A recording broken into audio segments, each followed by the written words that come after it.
Chapter 4 The Psychic Prana. According to the yogis, there are two nerve currents in the spinal column called Pingala and Ida, and a hollow canal called Sushumna running through the spinal cord. At the lower end of the hollow canal is what the yogis call the lotus of the Kundalini. They describe it as triangular in form, in which, in the symbolical language of the yogis, there is a power called the Kundalini coiled up.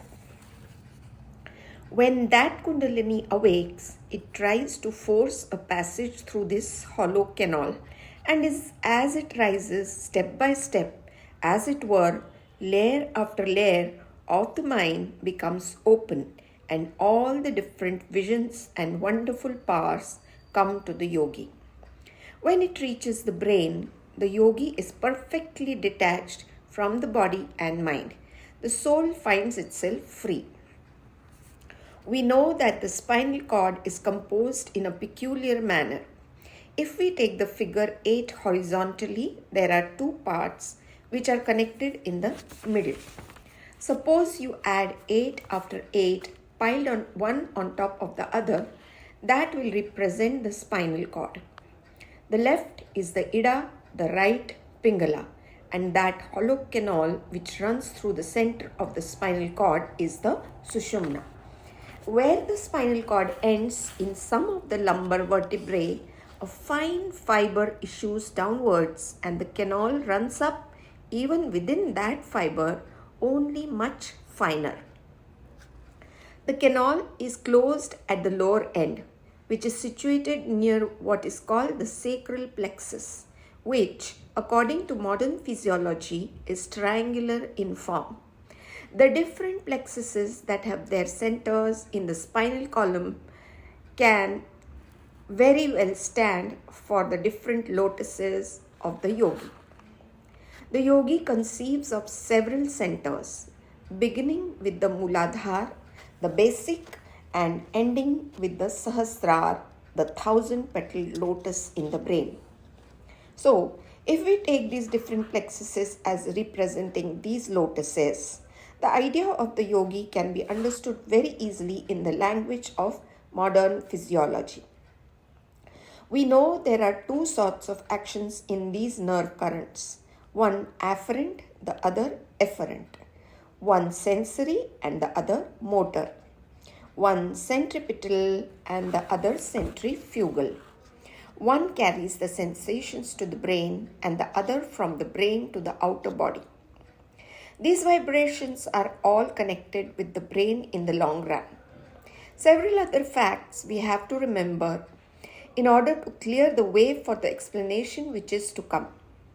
This spinal cord at the brain ends in a sort of bulb in the medulla, which is not attached to the brain, but floats in a fluid in the brain, so that if there be a blow on the head and the force of that blow will be dissipated in the fluid and will not hurt the bulb.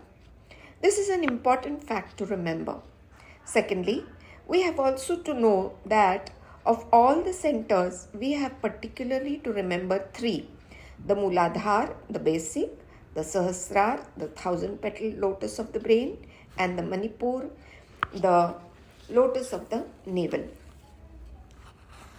Next, we shall take one fact from physics. We all hear of electricity and various other forces connected with it. What electricity is, no one knows. But so far as it is known, it is a sort of motion. There are various other motions in the universe. What is the difference between them and electricity? Suppose this table moves, that the molecules which compose this table are moving in different directions. If they are all made to move in the same direction, it will be through electricity. Electric motion makes the molecules of a body move in the same direction. If all the air molecules in a room are made to move in the same direction, it will make a gigantic battery of electricity of the room. Another point from physiology we must remember that the center which regulates the respiratory system, the breathing system, has a sort of controlling action over the system of nerve currents. Now we shall see why breathing is practiced. In the first place, from rhythmical breathing comes a tendency of all the molecules in the body to move in the same direction. When mind changes into will, the nerve currents change into a motion similar to electricity, because the nerves have been proved to show polarity under the action of electric currents. This shows that when the will is transformed into the nerve currents, it is changed into something like electricity. When all the motions of the body have become perfectly rhythmical, the body has, as it were, become a gigantic battery of will. This tremendous will is exactly what the yogi wants. This is, therefore, a physiological explanation of the breathing exercise. It tends to bring a rhythmic action in the body and helps us through the respiratory center to control the other centers. The aim of pranayama here is to rouse the coiled up power in the Mooladhara called the Kundalini. Everything that we see or imagine or dream, we have to perceive in space. This is the ordinary space called the Maha Akash or elemental space. When a yogi reads the thoughts of other men or perceives supersensuous objects, he sees them in another sort of space called the Chitta Akash, the mental space. When perception has become objectless and the soul shines in its own nature, it is called the Chidakash or knowledge space. When the Kundalini is aroused and enters the canal of the Sushumna, all the perceptions are in the mental space. When it has reached that end of the canal which opens out into the brain, the objectless perception is in the knowledge space. Taking the analogy of electricity, we find that man can send a current only along a wire, but nature requires no wires to send her tremendous currents. This proves that the wire is not really necessary, but that only our inability to dispense with it compels us to use it. Similarly, all the sensations and motions of the body are being sent into the brain and sent out of it through these wires of nerve fibers. The columns of sensory and motor fibers in the spinal cord are the Ida and Pingala of the yogis. They are the main channels through which the afferent and efferent currents travel. But why should not the mind send news without any wire or react without any wire? We see this is done in nature. The yogi says, if you can do that, you have got rid of the bondage of matter. How to do it? If you can make the current pass through the Sushumna, the canal in the middle of the spinal column, you have solved the problem. The mind has made this network of the nervous system and has to break it so that no wires will be required to work through. Then alone will all knowledge come to us, no more bondage of body. That is why it is so important that we should get control of that Sushumna. If we can send the mental current through that hollow canal without any nerve fibers to act as wires, the yogi says the problem is solved, and he also says it can be done. This Sushumna is in ordinary persons closed up at the lower extremity. No action comes through it.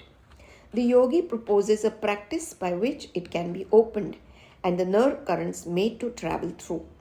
When a sensation is carried to a center, the center reacts. This reaction, in the case of automatic centers, is followed by motion.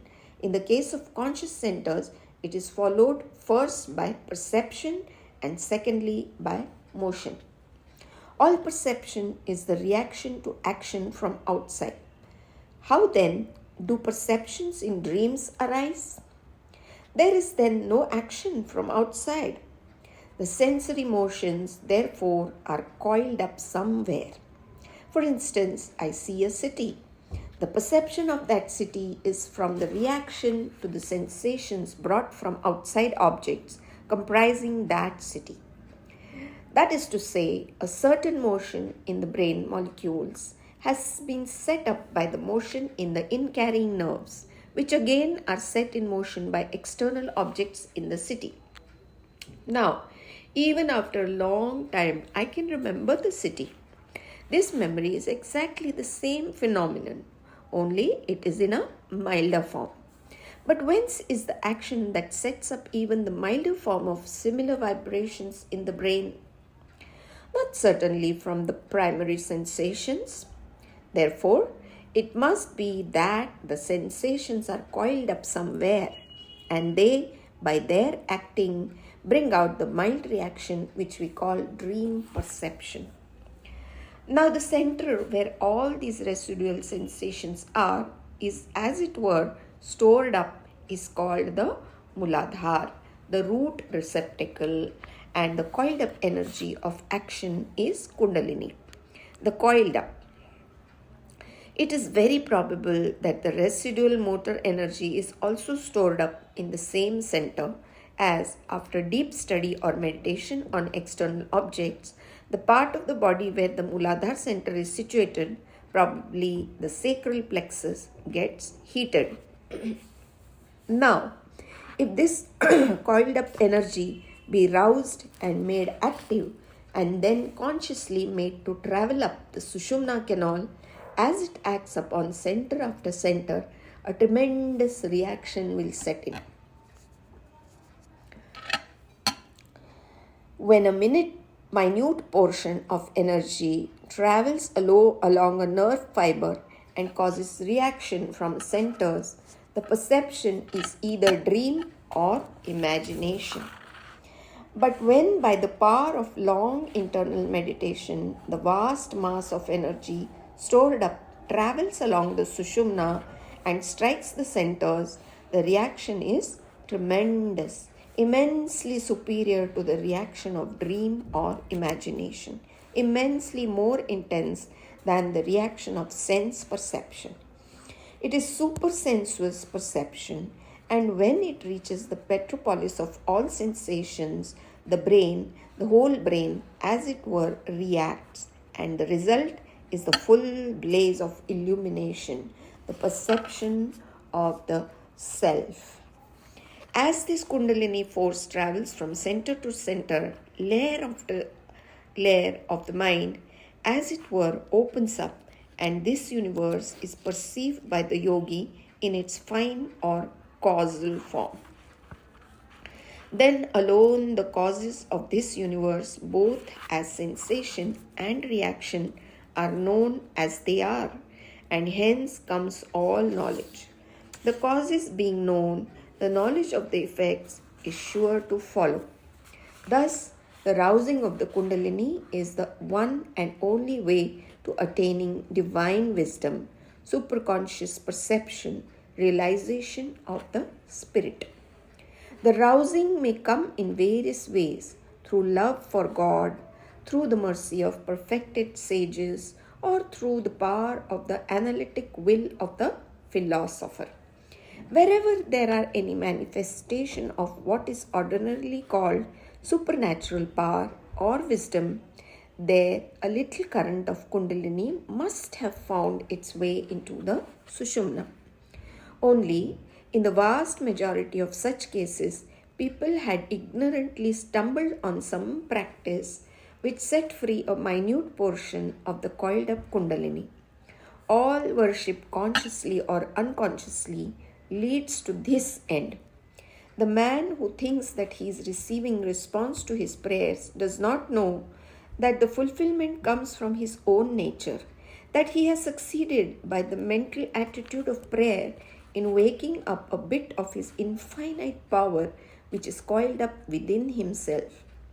What thus men ignorantly worship under various names, through fear and tribulation, the yogi declares to the world to be the real power coiled up in every being. the mother of eternal happiness.